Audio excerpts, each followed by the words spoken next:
gagawa tayo ng sinaing na tulingan. Ayan, ang una ilagay natin muna ang ating pork card. Ayan sa ilalim. Ayan, taba ng baboy. Ayan, pampasarap yan guys. Tapos, ilagay natin ang ating kamyas. Ayan, meron ako dito. Dry kamyas. Ayan. Ayan natin yan. Tapos, ilagay na natin isa-isang ating isda. Ayan, tinanggal ko na yung buntot. Nilinis ko na yan. Ay, wala na siya buntot. Oh. Tsaka sariwa siya, hindi siyang frozen. Hindi siya yelado. Masarap kasi pag hindi yelado, guys. Hindi malansa ang isda. Ayan. Lugasan natin yan ng maayos hanggang mawala ang kanyang dugo. Ayoko kasi may dugo. Kailangan kasi malinis na malinis. Puro mga ilang kilo to. Ayan. Ayan.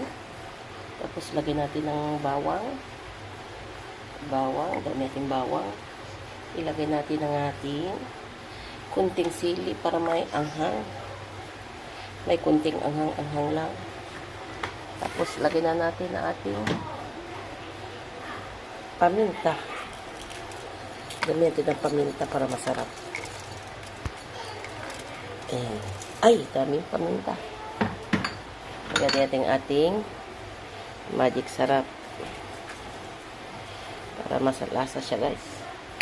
O, templahan na natin lahat yan. Ilagay natin ang ating bitchin. Ilagay na natin ang ating asin. Medyo dumi natin asin para medyo maalat-alat siya. Masarap to maalat-alat siya.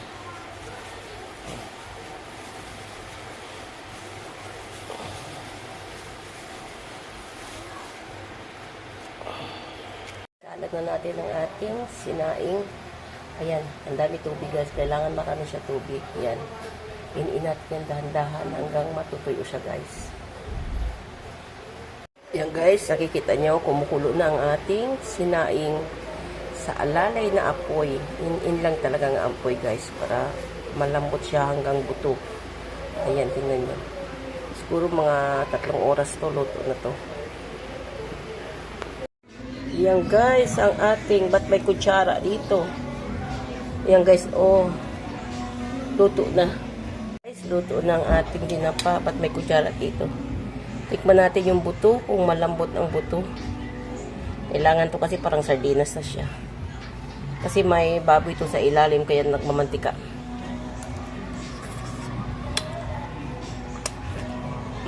Lambot na.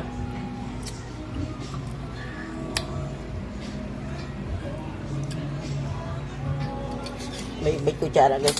May nakialam na.